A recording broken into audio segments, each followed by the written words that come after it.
Darkness and Pain, LSD Trip Report from Arrowhead, posted by user Special K, published on September 7th, 2022. Gender, male. Body weight, 86 kilograms. Age at the time of experience, 17. I have been dying to try LSD for as long as I could remember. I've smoked pot for years, I've done salvia divinorum, and I've done Molly once. I that felt I was prepared to embark on the mystical journey that I had researched on for hours on end. I had everything planned in my head. I decided to do it with my friend, who I'll call G. We both met up with my MDMA connect that also dealt LSD. We bought 5 1-doser 2 tabs.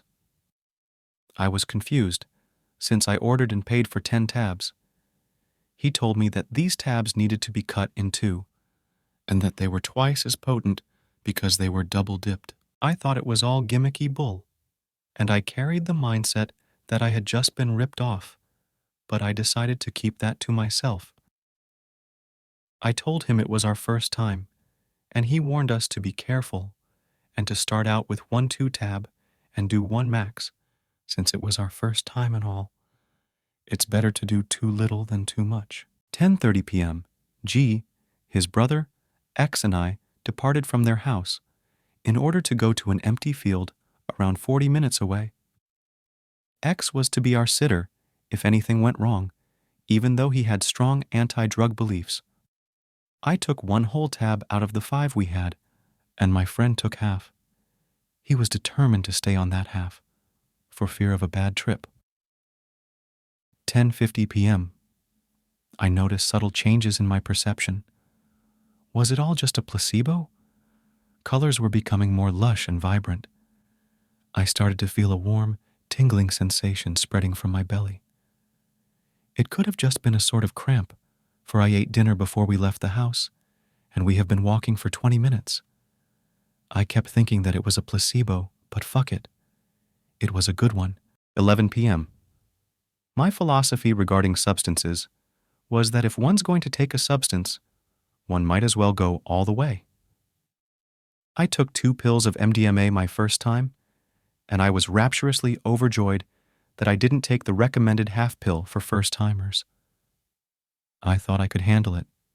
The sensations that I was getting from the LSD, I thought were all just placebos, so I decided to do more. I ate 1.5 tabs. G reacted violently. He vehemently berated me for taking his half. I told him that I thought he said that he was determined to only take half.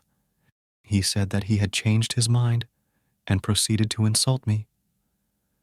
My emotions instantly spiraled downwards. We still had 2 tabs left, so I didn't know what the big deal was.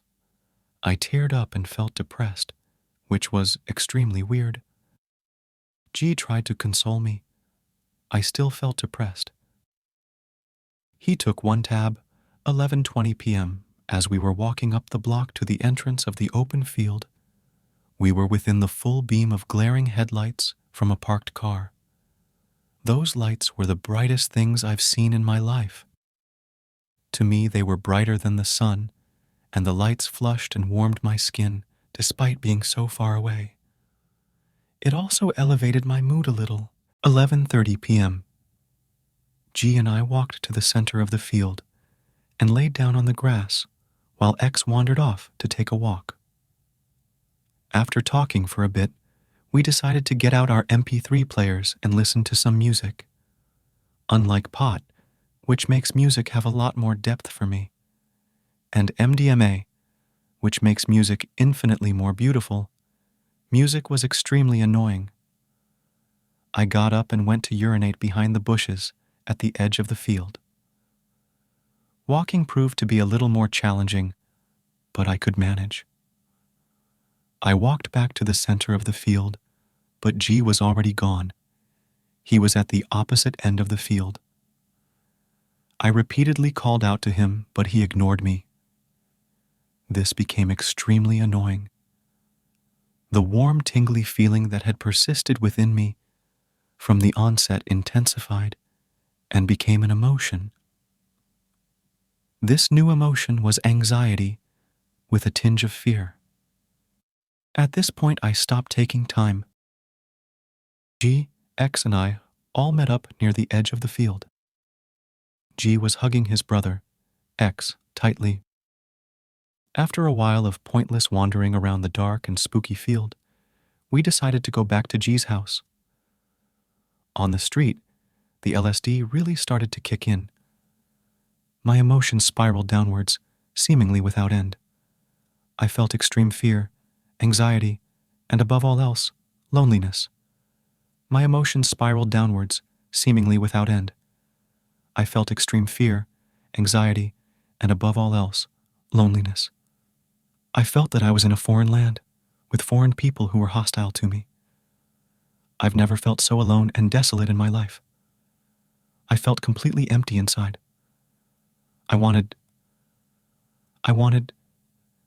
something, but I didn't know what. For now, I just wanted to get the hell out of this hostile environment. We all walked faster towards G's house. Visually, the world started to swirl around me.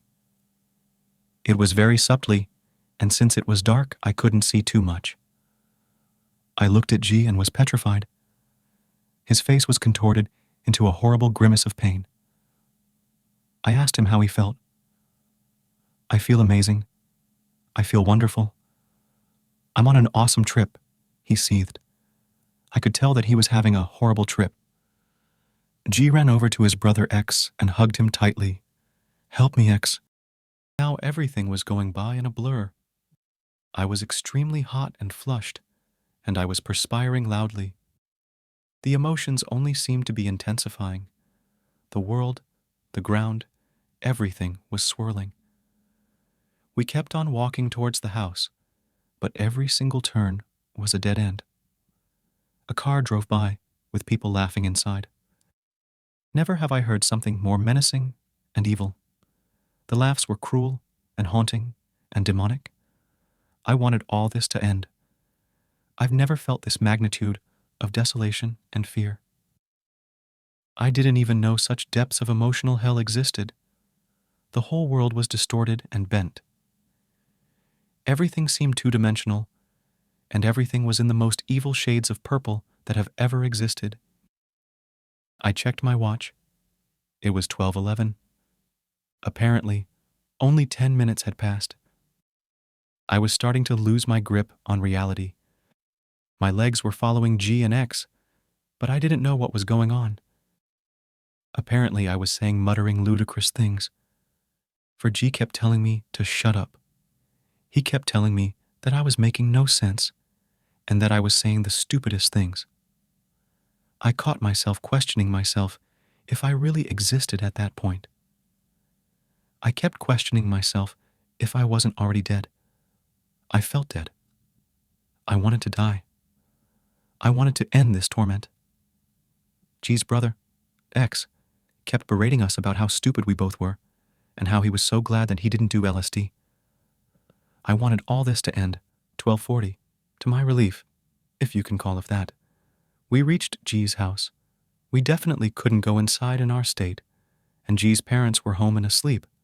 G and I went to his backyard to try and sleep it off while his brother went inside to bring us some water. I laid down on his wicker sofa and took off my shirt. The shirt made absolutely no sense. I kept wishing for it to end. X brought us some water, but it did nothing. I kept wanting something with the deepest longing, but I didn't know what. My thought processes were no longer functional. Logic, existence, race, gender, sexuality, identity, everything made no sense, and nothing existed. My thoughts were lost in a cataclysmic infinity that I couldn't escape out of. My thoughts kept spiraling into themselves. They were thinking about themselves, thinking about themselves, thinking about themselves, thinking about... It was horrible. Life became meaningless. The concept of life with work, possessions, knowledge, made absolutely no sense. I heard G conversing with X. G was worried that he had overdosed because he too had never felt so horrible. Fucking H, me. Damn it, before H my life was good. He ruined my life. I'm going to be like this forever. Is this ever going to end? Damn you, H, why did you give this to me?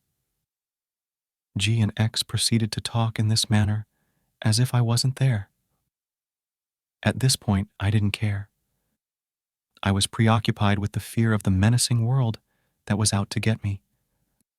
Acid had robbed me of the memory of happiness. Everywhere I saw spikes and pain. 3:30 a.m., I checked the watch. Time happened. Time never happened. Apparently, 3 hours passed since we got back to G's house. Time is absolutely meaningless. However, the flow of time is slowly returning to normal. I noticed that I could see again. My sight had been gone. I didn't even notice. At this point, however, I was sure that I was insane. My thoughts were no longer spiraling into infinity, but they were still radically altered. I couldn't concentrate on anything, and I couldn't retain my attention on a single thought, for all my thoughts go off on ridiculous tangents. I thought that I would remain like this forever. All of a sudden, G comes out of the house. He'd gone inside and sits next to me in a merry mood. In turn, I became happy. We go back inside the house and have conversations about things that made absolutely no sense.